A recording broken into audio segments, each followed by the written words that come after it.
Bulletin के प्रस्तुत करता है टारगेट आईएएस कोचिंग। आपकी सफलता ही हमारा लक्ष्य।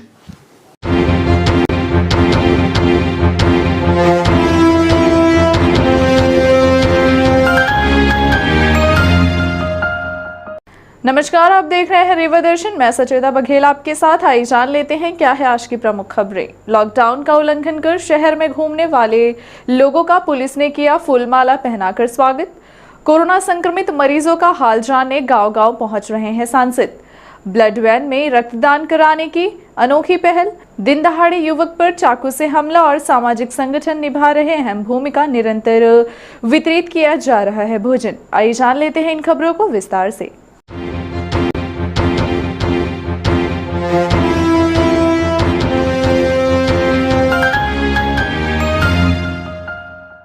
लॉकडाउन का उल्लंघन कर शहर में घूमने वालों का पुलिस ने किया फूल और माला पहनाकर स्वागत। पुलिस प्रशासन की लाख समझाइश के बाद भी लोग तफरी करने से बाज नहीं आ रहे हैं और लॉकडाउन में बाहर घूमने निकल रहे हैं। उनका पुलिस द्वारा फूल व माला से स्वागत किया गया है। हालांकि इस दौरान बीच सड़क पर आधा घंटा पहले लोगों को बैठाया गया, उसके बाद फिर फूलों से स्वागत किया गया। बिछिया थाना प्रभारी द्वारा अपने क्षेत्र में नौकरी करने वाले लोगों को रोककर उन्हें सड़क पर पहले बैठाया गया, फिर उन्हें फूल देकर यह कहा कि यह बेशर्मी का फूल है, जिसे देखकर तुम्हें याद आएगी कि हम किस बीमारी का दावत दे रहे हैं। थाना प्रभारी ने कहा कि कोरोना संक्रमण के चलते लोग वैसे भी परेशान हैं, ऐसे में उन्हें समझाइश देने का यही एक तरीका बचा था। शायद उन्हें शर्म आ जाए और वह अपने साथ अपने परिवार एवं लोगों के सेहत के बारे में सोचें। आपको बता दें कि कोरोना संक्रमण को रोकने के लिए प्रशासन एवं पुलिस प्रशासन के द्वारा निरंतर प्रयास किए जा रहे हैं। वहीं 24 घंटे ड्यूटी में तैनात पुलिस कर्मियों के द्वारा केवल लोगों की सुरक्षा की जा रही है। ऐसे में लोगों से भी प्रशासन के द्वारा बार बार यह अपील की जाती है कि वह उनका सहयोग करें।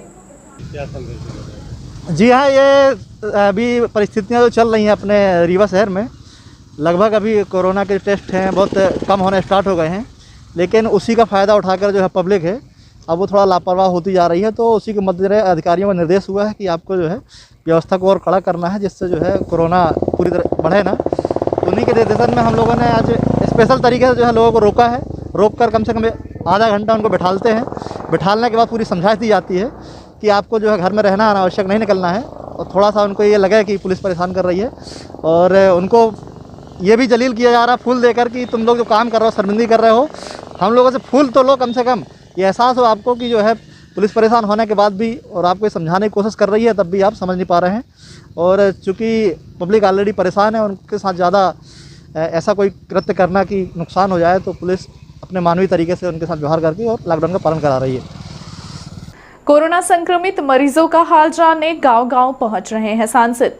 कोरोना संक्रमण की दूसरी लहर अत्यंत भयावह है। वहीं तीसरी लहर की भी भविष्यवाणी जानकारों द्वारा जारी की गई है, जिसमें जिले वासियों को बचाने तथा लोगों को जागरूक करने सांसद जनार्दन मिश्र ने पहले तो रीवा शहर के प्रत्येक वार्डों का भ्रमण किया और अब गांव-गांव पहुंचकर लोगों को कोरोना संक्रमण से बचाव को लेकर जागरूक कर रहे हैं। इसी कड़ी में सांसद के साथ प्रशासनिक अधिकारियों की पूरी टीम शनिवार को जनपद पंचायत रायपुर करचलियान के ग्राम पंचायत बदवार, बरसैता, डरवा, जलधर, दुआरी एवं मिठार पहाड़ का दौरा किया।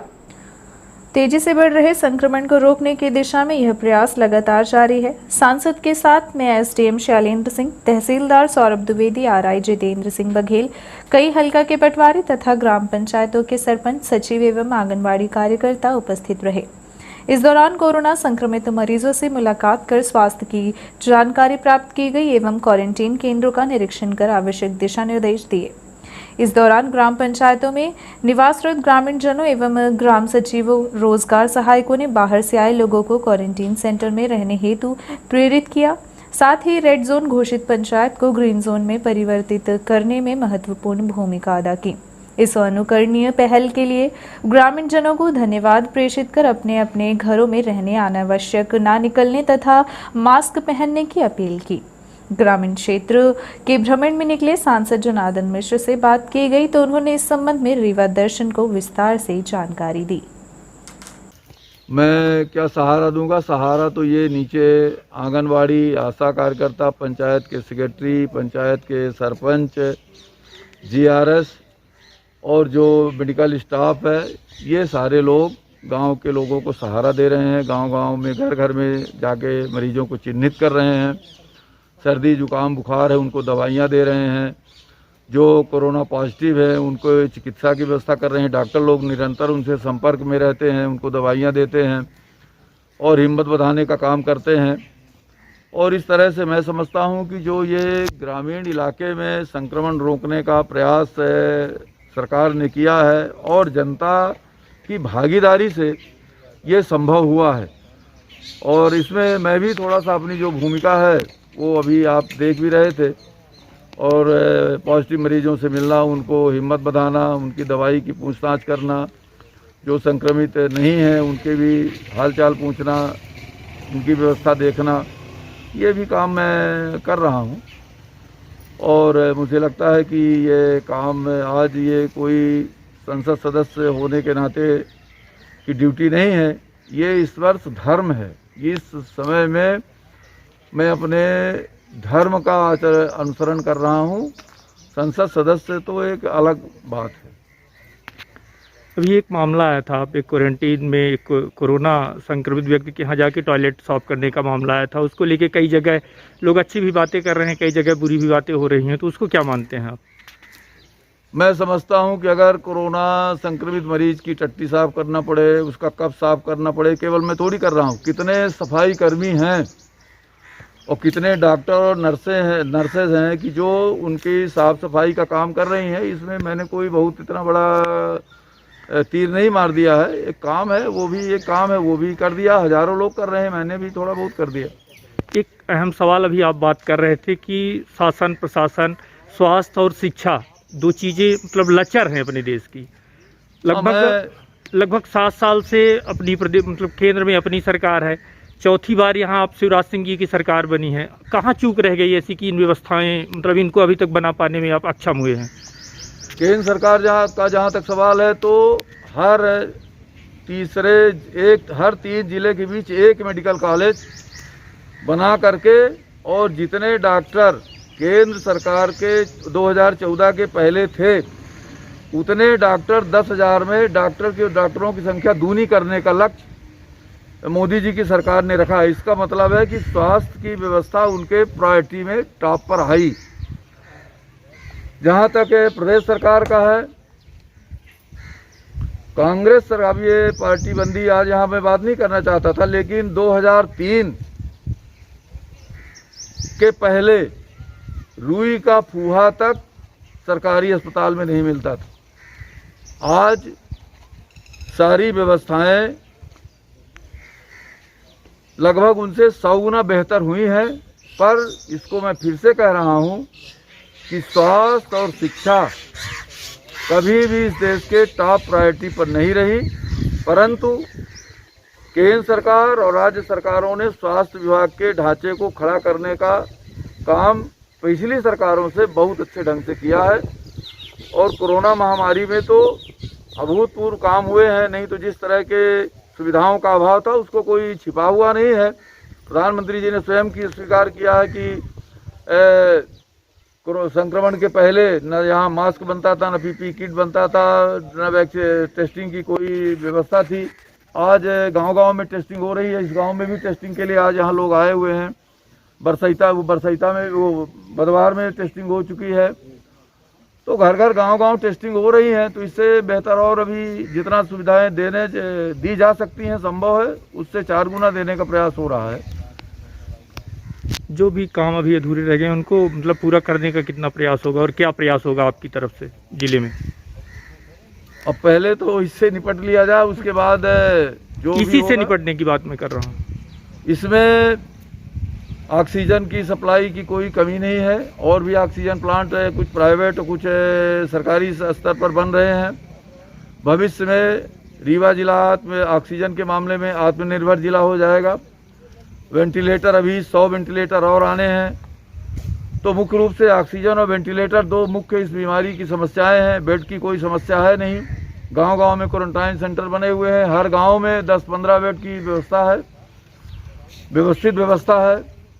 हर ब्लॉक में, हर सामुदायिक चिकित्सालय में ऑक्सीजन युक्त बेडों की व्यवस्था विधायकों ने हमारे कराई है। नागे गुड़ विधायक ने भी ऑक्सीजन कंसंट्रेटर दिए हैं जो वहाँ लगे हुए हैं। तो इस तरह से और भी मैक्सिमम व्यवस्थाएं आज की स्थिति में और आगे भी इसको बढ़ाने के लिए प्रयास किए जा रहे हैं। ब्लड वैन में रक्तदान कराने की अनोखी पहल। रक्त की आवश्यकता सदैव से ही किसी न किसी को होती है, किंतु इस वैश्विक महामारी के चलते लोग रक्तदान देना चाहते हैं, किंतु अस्पताल में जाकर रक्तदान देने में असमंजस में रहते हैं। इसी कड़ी में अग्रवाल समाज के युवाओं के द्वारा एक नई पहल घर घर जाकर ब्लड वैन में ही रक्तदान का कार्य कराया जा रहा है। जिला चिकित्सालय रीवा के मार्गदर्शन में अखिल भारतीय युवा अग्रवाल सम्मेलन रीवा के द्वारा रक्तदान शिविर का आयोजन 22 मई सुबह रानीगंज स्थित अग्रवाल समाज अध्यक्ष सुनील अग्रवाल के मुख्य आतिथ्य एवं जिला अध्यक्ष मोहित अग्रवाल की अध्यक्षता में संपन्न हुआ। सुरक्षा की दृष्टि को देखते हुए रक्तदान जिला चिकित्सालय के आधुनिक रक्तदान बस में डॉक्टर किरण त्रिपाठी एवं उनकी संपूर्ण टीम के संरक्षण में हुआ। मुख्य अतिथि अग्रवाल समाज रीवा के अध्यक्ष सुनील अग्रवाल ने इस पहल की सराहना करते हुए पूरे समाज की ओर से युवा अग्रवाल सम्मेलन को बधाई प्रेषित की। Rewa collector doctor Ilaiya Raja T ने भी संस्था को इस सराहनीय पहल के लिए प्रशंसा करते हुए अपनी शुभकामनाएं भेजी हैं। सत्यनारायण अग्रवाल। आज आप ब्लड दान दे रहे हैं। जी हाँ, और बहुत अच्छा लग रहा है हमको ब्लड देने में। ज़रूरतमंद लोगों को काम आएगा हमारा ब्लड कम से कम। ये दूसरी बार है कि पहली बार? ये दूसरी बार, एक बार बहुत पहले दिया था मैंने। और युवाओं से भी कुछ कहना चाहेंगे? वो तो अब क्या, रक्तदान महादान सभी को देना चाहिए लोग काम के लिए। Thank you. पवन कुमार अग्रवाल। आज आप रक्तदान दे रहे हैं। जी जी बिल्कुल। कैसा महसूस? बिल्कुल बहुत बढ़िया महसूस हो रहा है। पहली बार की है कि कई बार? नहीं, लगभग मैं 12 सालों से ब्लड डोनेट कर रहा हूँ। और लोगों को क्या अपील करना चाह रहे हैं? मैं लोगों से ये कहना चाहता हूँ कि ब्लड डोनेट करना चाहिए। हर 3 महीने 4 महीने में जब भी उनको समय मिले ब्लड डोनेट जरूर करें, क्योंकि इससे खून का संचार बढ़ता ही है। क्या नाम है आपका? सुनील कुमार अग्रवाल। आज ये रक्तदान शिविर लगाया गया। पीड़ित मानव सेवार।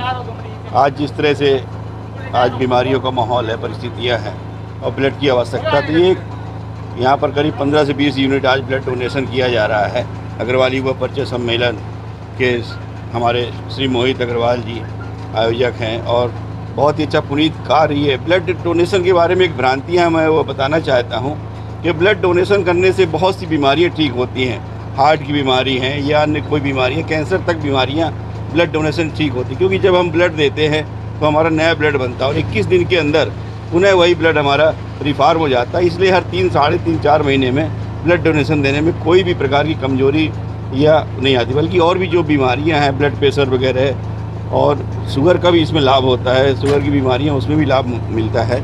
इसलिए ब्लड डोनेशन हर स्वस्थ व्यक्ति को करते रहना चाहिए 60 साल तक, 18 से 60 साल की उम्र के बीच। कौन सी संस्था है ये?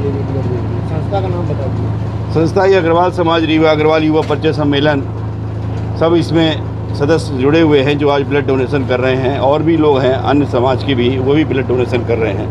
नाम बता दीजिए। सुनिए। आज अग्रवाल समाज द्वारा ब्लड डोनेशन कैंप का ऑर्गेनाइज किया गया है, जिसमें जिला चिकित्सालय की टीम आकर करके ये राष्ट्रीय स्वास्थ्य मिशन के द्वारा हमें बस प्राप्त हुई है। वैन है जो कि पूरी तरह से सुरक्षित है इस समय पे, कोरोना के टाइम पे ब्लड डोनेट करने के लिए। तो इसमें सभी युवा और जो बड़े हैं वो सभी हिस्सा ले रहे हैं बढ़ चढ़ को। सबको अच्छा लग रहा है ब्लड डोनेट करके, क्योंकि इस समय पे काफ़ी ज़रूरत है ब्लड की। वैक्सीनेशन होने के कारण कुछ लोग वैक्सीनेशन जो करा लिए हैं वो डोनेट नहीं कर पा रहे हैं और ब्लड की ज़रूरत लगातार बनी हुई है। उस कमी को पूरा करने के लिए इन सब लोगों ने ये सब काम किया है। कुछ लोग ब्लड देने से डरते हैं, कई लोग बोलते हैं कि हम ब्लड नहीं, ब्लड देने से कोई कमजोरी नहीं आती है, अच्छा ही होता है। ब्लड आप दान करते हो, दूसरे का तो हित होता ही, आपका भी हित होता है कि आपका बोन मैरो और ज़्यादा एक्टिव हो जाता है और अच्छा खून बनता है, जो आपके शरीर में जैसे कोलेस्ट्रॉल वगैरह मेंटेन रहता है, ब्लड प्रेशर मेंटेन रहता है आपका। तो इसमें ब्लड प्रेशर, डायबिटीज़ सभी डोनेट कर सकते हैं। क्या नाम है आपका? डॉक्टर किरण त्रिपाठी। दिन दहाड़े युवक पर चाकू से हमला, खून से लथपथ घायल युवक पहुंचा थाने। सिटी कोतवाली थाना क्षेत्र के तरहटी मोहल्ले में दिन दहाड़े एक युवक पर चाकू से हमला किया गया है। घायल की माने तो 2 युवकों ने मिलकर उसके ऊपर हमला कर दिया और मोबाइल छीनने का प्रयास कर रहे थे। घटना में घायल युवक के परिजन उसे लेकर थाने पहुंचे हैं। थाने पहुंचे फरियादी मुख्तार अंसारी निवासी गुल ने पुलिस को बताया कि वह 11 बजे के करीब अपनी बहन के यहां तरहटी मोहल्ले में रहने वाली अंजुम बानो के घर उसे छोड़ने गया था। वापस आते समय नगरिया शाह बाबा मजार के पास राशिद अंसारी, यूसुफ अंसारी और उसका एक साथी ने मिलकर मोबाइल छुड़ाने का प्रयास किया। मोबाइल नहीं देने पर उसके ऊपर चाकू से हमला कर दिया गया। घायल के द्वारा नामजद रिपोर्ट किए जाने के बाद पुलिस आरोपियों की तलाश में जुट गई है। आपको बता दें कि लॉकडाउन के चलते दिन रात पुलिस के द्वारा सर्चिंग की जा रही है, बावजूद इसके अपराधी अपराध करने से नहीं चूकते हैं। हालांकि इस पूरे मामले को लेकर पुलिस कुछ अन्य तथ्यों पर भी जांच कर रही है। माना जा रहा है कि यह मोबाइल का विवाद न होकर कुछ और भी हो सकता है। यह तो अब पुलिस की जांच का विषय है। मैं अपने बहन के ससुराल छोड़ने जा रहा था और छोड़ के आया तो यूसुफ अंसारी और क्या नाम है अम्मी, राशिद अंसारी और एक लड़का और था, उसका नाम नहीं मालूम है, मेरे पैर में चाकू मारे हैं, ये देखिए, और सर में ये चाकू मारे, बोले जान से मार देंगे मादरचोद। मेरा मोबाइल था रसीद सहित, तो मोबाइल छिना लिए हैं मेरा, और मोबाइल जब मांग रहे थे नहीं दे रहे, लपटा लपटी तो चाकू मार दिए, बोले भाग जाओ। ये घटना यहाँ पे तरहटी में, कितने बजे घटना है? साग बाबू मजार के पास। अभी इस मुश्किल से आधे पौन घंटे की बात है। सामाजिक संगठन निभा रहे हैं अहम भूमिका, निरंतर वितरित किया जा रहा है भोजन। कोरोना संक्रमण के दौर में देखा जा रहा है कि कई सामाजिक संगठन लोगों की मदद के लिए निरंतर काम कर रहे हैं। साथ ही शहीद भगत सिंह सेवा समिति द्वारा भी सैकड़ों गरीबों को कच्चा अनाज उपलब्ध कराया गया है, जिससे लोगों को इस विपरीत स्थिति में भूखा ना रहना पड़े। आपको बता दें कि रीवा शहर में विंध्य व्यापारी संघ, व्यापारी महासभा सहित कई सामाजिक संगठन व कुछ लोग व्यक्तिगत रूप से भी जरूरतमंदों की सेवा में तत्पर है। कोई कच्चा राशन तो कोई लोगों को खाना वितरित कर रहा है। यह प्रशासन के लिए भी बड़ी राहत की बात है कि इस विपरीत काल में सामाजिक संगठन दिन रात गरीब असहाय लोगों की मदद के लिए लगे हुए हैं। शहीद भगत सिंह सेवा समिति के अध्यक्ष सुजीत द्विवेदी के द्वारा कोरोना संक्रमण के शुरुआती दौर से ही लोगों को खाद्य सामग्री उपलब्ध कराई जा रही है, जो सराहनीय कार्य है। आपने अनाज वितरित किया है? यह शहीद भगत सिंह सेवा समिति है और अभी पिछली बार भी हमने आटा, चावल, दाल और तेल और बिस्किट, नमकीन के पैकेट, दाल, ये सब चीज़ वितरित किए थे। इस बार थोड़ा आर्थिक प्रॉब्लम चल रही है, इसलिए हमने सिर्फ आटा और चावल का वितरण किया है और वो हमारे पास पर्याप्त मात्रा में है। हम आज लाए थे 4 कुंटल, जिसमें से अभी 3 कुंटल बंट गया है और अभी 1 कुंटल बचा हुआ है, तो रेलवे स्टेशन में बांटना है। और हमें लगता है कि लॉकडाउन की वजह से जिन लोगों को दिक्कत हुई है, रोज़गार बंद हुए हैं और खाने पीने में प्रॉब्लम है, उनके लिए हमने व्यवस्था बनाई है कि लगातार अभी जितने दिन लॉकडाउन है 31 तक, तो हम कंटिन्यू बांटते रहेंगे लोगों को। क्या नाम है आपका? सुजीत द्विवेदी, अध्यक्ष शहीद भगत सिंह सेवा समिति। जुए के फट पर पुलिस की दबिश, जुआड़ी गिरफ्तार। जुआ के अड्डे पर अमैया बिछिया और सिटी कोतवाली पुलिस की संयुक्त टीम ने दबिश देकर 8 जुआड़ी गिरफ्तार किए हैं, जिनके पास से 3 मोटरसाइकिल समेत 10,900 रुपए नकदी व ताश की पत्ती बरामद की गई है। लॉकडाउन में संचालित हो रहे जुए के फंड में पुलिस ने दबिश देकर आधा दर्जन से अधिक लोगों को गिरफ्तार कर उनकी गाड़ियां सहित काफी संख्या में नकदी बरामद की है। आरोपी एक गड्ढे के अंदर छिपकर जुआ खेल रहे थे। पुलिस को देखकर दर्जन भर लोग फरार हो गए, जिनकी गाड़ियां पुलिस थाने उठा लाई गई। सिटी कोतवाली थाने के जोरी गांव में जुए का फंड संचालित होने की सूचना पुलिस को मिली थी। वरिष्ठ अधिकारियों ने अमैया बिछिया व सिटी कोतवाली थाने की पुलिस की टीमें गठित की और कार्यवाही के निर्देश दिए। शाम करीब 7 बजे जैसे ही पुलिस की टीम मौके पर पहुंची तो भगदड़ मच गई। दर्जन भर से अधिक लोग पुलिस को देखकर मौके से फरार हो गए, जबकि 8 लोगों को पुलिस ने घेराबंदी करके पकड़ लिया। मौके से पुलिस ने 8 जुआरियों को हिरासत में लिया है, जिनके कब्जे से 10,900 रुपए नकदी बरामद हुई है। मौके से पुलिस ने आधा दर्जन से अधिक वाहन भी जब्त किए हैं, जिसमें सवार होकर शहर से कई लोग जुआ खेलने के लिए वहां पहुंच गए थे। लॉकडाउन का उठा रहे थे फायदा। नाले के समीप एक बड़ा सा गड्ढा था, जिसके अंदर छुपकर सभी लोग जुआ खेल रहे थे। आरोपियों को पूछताछ के लिए पुलिस थाने ले गई, जिनसे जुए के फंड के संबंध में पूछताछ की जा रही है। वहीं सूत्रों की माने तो उक्त स्थान में काफी समय से जुए का फंड संचालित हो रहा था और शहर के कई व्यापारी लॉकडाउन में अपनी किस्मत आजमाने के लिए यहां पहुंचते थे। पुलिस इस नेटवर्क में शामिल अन्य लोगों के संबंध में जानकारियां जुटा रही है। वहीं आपको बता दें कि लॉकडाउन में भी पहुंच जाते थे जुआरी, जहां लॉकडाउन की भी जुगाड़ी आसानी से यहां पहुंच जाते थे। हर चौराहे में पुलिस की चेकिंग लगी हुई है। इसके बाद भी वो मोहल्ले से होकर यहां पहुंचते थे। अक्सर यहां वाहनों की भीड़ एकत्र रहती थी, जिसकी वजह से स्थानीय लोगों को संदेह हुआ और उन्होंने पुलिस को सूचना दे दी। वहीं फलस्वरूप इस पूरे फर्जीवाड़े का पर्दाफाश हो गया। ये जुए फंड में कल दबिश दी गई थी रात में, क्या है पूरा? ये महाजन टोला के पीछे पुलिस अधीक्षक महोदय श्री राकेश कुमार सिंह जी को सूचना मिली थी मुखबिर द्वारा। तो महाजन टोला के पीछे जुआ चल रहा है नहर के किनारे। इस सूचना पर बिछिया थाना प्रभारी एवं अवैया थाना प्रभारी को श्रीमान पुलिस अधीक्षक महोदय के द्वारा भेजा गया था।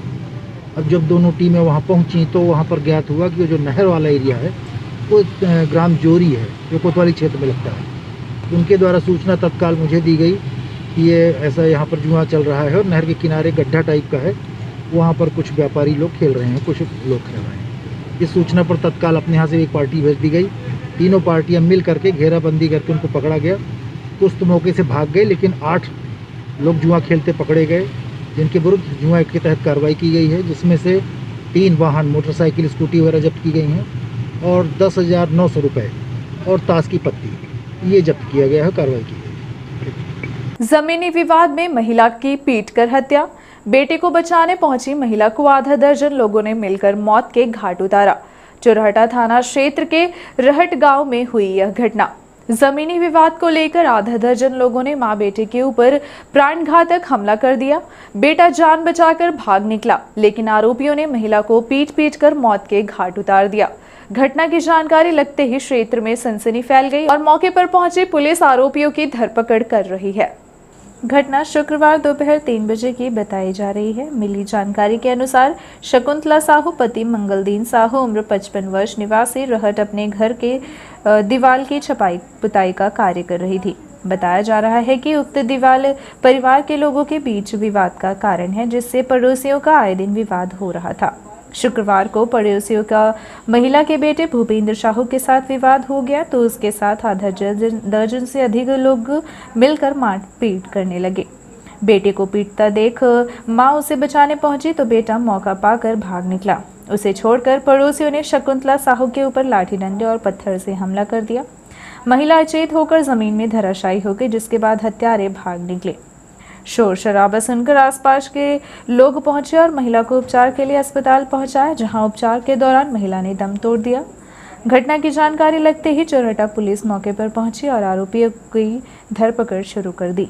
बताया जाता है कि जिस दीवार की महिला छपाई कर रही थी, पड़ोसी उसे अपनी बताते हैं। मृतिका के बेटे की माने तो हत्या में आधा दर्जन से अधिक लोग शामिल थे, जिसमें 2 महिलाएं भी बताई जा रही हैं। बेटे के अनुसार मारपीट करने वाले में छोटे साहू, राम गोपाल साहू, चुनकाई साहू, लल्लू साहू, शुभम साहू और 2 महिलाएं देवरावाली और ददरेवाली शामिल हैं। हत्या के सभी आरोपी एक ही परिवार के बताए जा रहे हैं। क्या नाम है? भूपेंद्र साहू। क्या घटना हुई? घटना इसलिए हुई है सर, छापते थे तो वो घर मेरा है, तो वो लोग चाहते थे कि ना छापें, तो इसलिए आए 2 लोग तो मेरे को मारने लगे। तो मम्मी आई तो बचाने लगी, तो 5-7 लोग थे घर की, तो मेरे को चकड़ लिए तो मैं खेत में भाग गया, तो मम्मी को पड़े तो मार लिए। काहे से मारे? मारे हैं पत्थर, मुटका, लाठी लाए थे। कौन कौन मारा है? मारा है छोटे साहू, राम गोपाल साहू, चुनकाई साहू, लल्लू साहू, शुभम साहू, देवरावाली, ददरेवाली। कहाँ पर घटना हुई? कहाँ की घटना? राहट की। थाना रीवा है। शिकायत दर्ज करवाए हैं थाने में? जी सर। क्या बोले पुलिस? सर बोले हैं कि हो गया, अभी जांच चल रही? हाँ।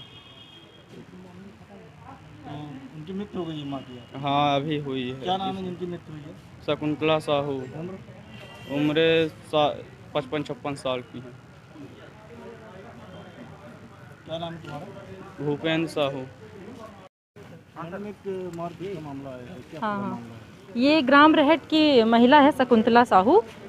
वो मिट्टी छापने का विवाद है पड़ोसियों के साथ, तो मारपीट हुई थी उसके साथ। यहाँ संजय गांधी में उसको एडमिट किया गया था, तो अभी वो ख़त्म हो गई है। तो मर्ग कायम करके बाद विवेचना जांच के अग्रिम कार्रवाई की जाएगी। पारिवारिक विवाद पड़ोसियों के साथ विवाद है इनका, जैसा इनके परिजनों ने बताया कि पड़ोसियों के साथ है।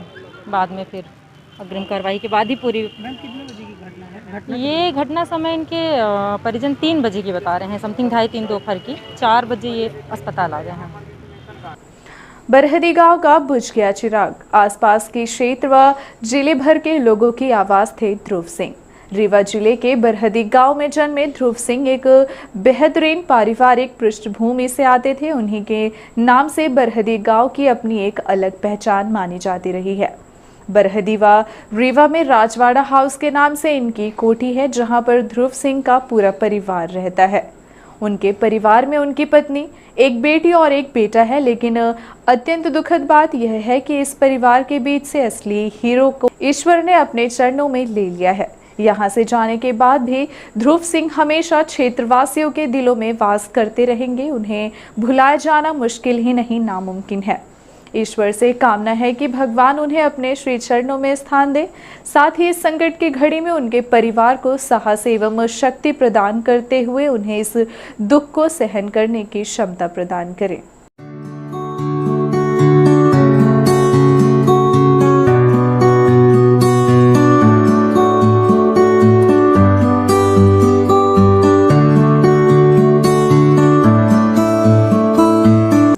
ध्रुव सिंह रीवा जिले के बरहदी गांव के रहने वाले हैं, जो स्वर्गीय हीरालाल सिंह राजवाड़ा हाउस के पुत्र हैं। ध्रुव सिंह लाखों दिलों की आवाज़ माने जाते रहे हैं, जो विगत दिनों शांत हो चुके हैं। ध्रुव सिंह एक ऐसा नाम था जो अत्यंत स्वाभिमानी एवं शानदार व्यक्तित्व की मिसाल माना जाता था। उनकी जिंदा दिली हमेशा हमेशा के लिए लोगों के दिलों में राज करती रहेगी। वह हमेशा दीनहीन, गरीब, बेसहारा एवं ज़रूरतमंदों की आवाज़ बनकर अपने आप को इस क्षेत्र व जिले भर में स्थापित किए हुए हैं। ध्रुव सिंह की यादें हमेशा सताती रहेंगी। आप हमें यूं ही याद आते रहेंगे। आपकी सादगी, आपका जुनून और आप जिस तरह से गरीबों की आवाज़ बनकर समाज में आगे आए और लोगों की सेवा की, उसे कभी भुलाया नहीं जा सकता। ध्रुव सिंह एक ऐसे लीडर के रूप में माने जाते थे जो गरीब एवं असहाय की मदद के लिए 24 घंटे तत्पर रहते थे। ध्रुव सिंह का जन्म 27 अप्रैल 1958 को ग्राम बरहदी में हुआ था। वे अच्छे खासे परिवार में जन्मे और उनकी परवरिश राजसी ठाट बाट के साथ हुई और उन्होंने पर्यावरण विषय से MSc और MPhil की पढ़ाई की शिक्षा ग्रहण की। उसके बाद समाज सेवा के क्षेत्र में वह स्वयं को समर्पित कर दिया। वरिष्ठ समाज सेवी व कांग्रेस नेता ध्रुव सिंह का निधन 12 मई 2021 को भोपाल चिरायु अस्पताल में हो गया।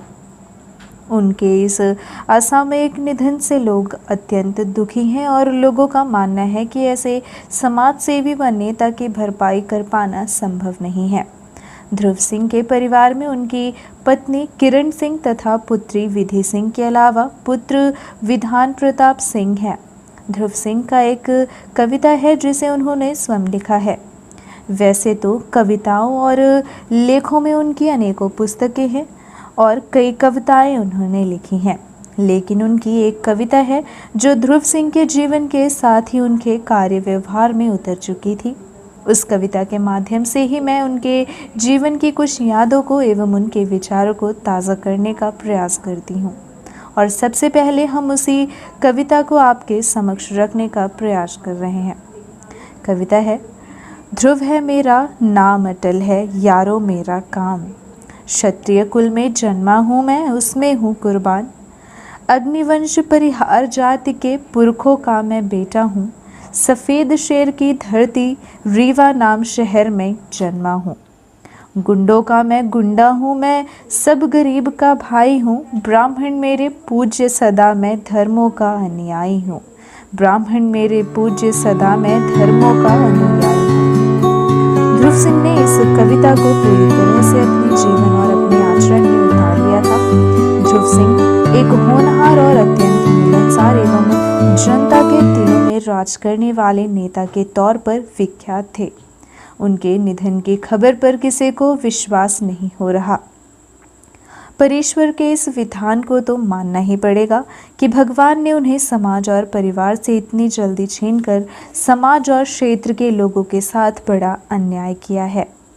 जानकारी के मुताबिक ध्रुव सिंह का निधन कोरोना संक्रमण एवं फंगल इन्फेक्शन के कारण हुआ, ऐसा संजय गांधी अस्पताल के चिकित्सकों का मानना है और उन्हें कोरोना संक्रमित मानकर 15 दिनों तक संजय गांधी अस्पताल में रखा गया और उनका कोरोना का इलाज भी होता रहा। हालांकि इसके बाद जब उनके स्वास्थ्य में कोई सुधार नहीं आया तब उन्हें भोपाल चिरायु अस्पताल ले जाया गया, जहां चिकित्सकों ने कहा कि अब बहुत देर हो चुकी है। 92% लंग्स खराब हो चुका है, साथ ही इन्हें फंगल इन्फेक्शन भी है। 9 मई को उन्हें भोपाल में भर्ती कराने के तीसरे दिन 12 मई को उन्होंने अस्पताल में इलाज के दौरान अंतिम सांस ली। ध्रुव सिंह अत्यंत स्वाभिमानी एवं शानदार व्यक्तित्व के धनी थे तथा वह एक जिंदा दिल इंसान थे। उन्होंने हमेशा गरीब, बेसहारा और ज़रूरतमंद की सेवा की है और इसी में सब कुछ कुर्बान कर दिया। उनके ही नाम से बरहदी गांव को जाना जाता है। उनके चाहने और जानने वालों को जब यह खबर लगी तो लोगों के पैरों तले की ज़मीन खिसक गई। लोगों का कहना है कि ध्रुव सिंह में लीडरशिप के सारे गुण विद्यमान थे। ऐसा माना जाता है कि ध्रुव सिंह बचपन से ही अत्यंत होशियार थे और पढ़ाई लिखाई में भी वह हमेशा आगे रहते थे। सभी विषयों पर उनकी अच्छी खासी पकड़ थी। इसके साथ ही ध्रुव सिंह मां शारदा एवं हनुमान जी के अन्य भक्त भी थे। राजनीति में उनकी विशेष रुचि थी। उन्होंने अपनी राजनीतिक शुरुआत कांग्रेस पार्टी के बैनर तले की और रीवा से लेकर दिल्ली तक तमाम कई दिग्गज नेताओं के बीच उन्होंने अपनी पैठ बनाई। कांग्रेस सेवा दल अध्यक्ष तथा कांग्रेस पार्टी के जिला अध्यक्ष पद पर अपनी सेवा देते हुए उन्होंने अपने प्राण त्याग दिए। वे कांग्रेस के प्रति सदैव वफादार रहे, हालात और परिस्थिति चाहे जो भी रही हो। ध्रुव सिंह अपनी जवान के अत्यंत धनी थे। उन्हें खाने का भी शौक था और खिलाने का भी। साथ ही खेती किसानी में भी विशेष रुचि रखते थे और हमेशा खेती में नए नए प्रयोग करते रहते थे। उनको क्रिकेट का भी बेहद शौक था तथा वह एक बेहतरीन बैट्समैन के साथ साथ बॉलिंग भी अच्छी करते थे। साथ ही वे एक अच्छे कवि भी थे। उन्होंने प्रद्यान ध्यान नाम की एक पुस्तक लिखी जिसमें उन्होंने नारी के सम्मान पर अपने विचार व्यक्त किए। वह नारियों का अत्यधिक सम्मान करते थे और समाज में भी नारी उत्थान और उसके हक की लड़ाई के लिए आवाज़ उठाते रहे। ध्रुव सिंह के अदम्य साहस के कई किस्से हैं जो अब स्मृतियों में सिमट कर रह गए। उनके परिवार में उनकी पत्नी के अलावा 2 संतानें हैं। पत्नी का नाम किरण सिंह है तथा पुत्री विधि सिंह और पुत्र का नाम विधान प्रताप सिंह है। ध्रुव सिंह कांग्रेस कमेटी रीवा के जिला उपाध्यक्ष थे। उनके निधन से रीवा ही नहीं बल्कि संपूर्ण विंध्य में शोक की लहर है। ध्रुव सिंह के आकस्मिक निधन पर कांग्रेस पार्टी के कई बड़ी नेताओं ने भी शोक व्यक्त किया है। कई जानी मानी हस्तियों ने ट्वीट कर दुख जताया है, जिसमें मुख्य रूप से कांग्रेस के वरिष्ठ नेता पूर्व नेता प्रतिपक्ष अजय सिंह राहुल, रीवा महाराज पुष्पराज सिंह, बुरहानपुर से कांग्रेस के विधायक सुरेंद्र सिंह शेरा, कुंवर कपिध्वज सिंह, भैया साहब, सिद्धार्थ तिवारी, राज गुरमीत सिंह मंगू सहित पार्टी के कई बड़े दिग्गजों ने शोक संवेदना व्यक्त की है तथा बरहदी सहित संपूर्ण विंध्य में ध्रुव सिंह के जाने से शोक की लहर व्याप्त है। ध्रुव सिंह की कांग्रेस में केंद्रीय नेतृत्व में भी अच्छी पकड़ थी। वे अमरपाटन के रहने वाले पूर्व मंत्री राजेंद्र सिंह के अत्यंत करीब थे। गरीबों व बेसहारों की लड़ाई लड़ने वाले दबंग नेता और बेहद प्यारे इंसान ध्रुव सिंह को कांग्रेस पार्टी व समाज ने खो दिया है, पर वो हमेशा सभी के दिल में राज करते रहेंगे। उन्हें भूल पाना मुश्किल ही नहीं नामुमकिन है। उनकी लिखी हुई एक कविता हमेशा उनकी याद दिलाती रहेगी। उनके लिए सच्चे मन से अंतिम श्रद्धांजलि के साथ पेश है फिर से एक बार यह कविता। ध्रुव है मेरा नाम, अटल है यारो मेरा काम। क्षत्रिय कुल में जन्मा हूँ मैं, उसमें हूँ कुर्बान। अग्निवंश परिहार जाति के पुरखों का मैं बेटा हूँ। सफ़ेद शेर की धरती रीवा नाम शहर में जन्मा हूँ। गुंडों का मैं गुंडा हूँ, मैं सब गरीब का भाई हूँ। ब्राह्मण मेरे पूज्य सदा, मैं धर्म का अनुयायी हूँ। ब्राह्मण मेरे पूज्य सदा, मैं धर्म का अनुयायी हूँ।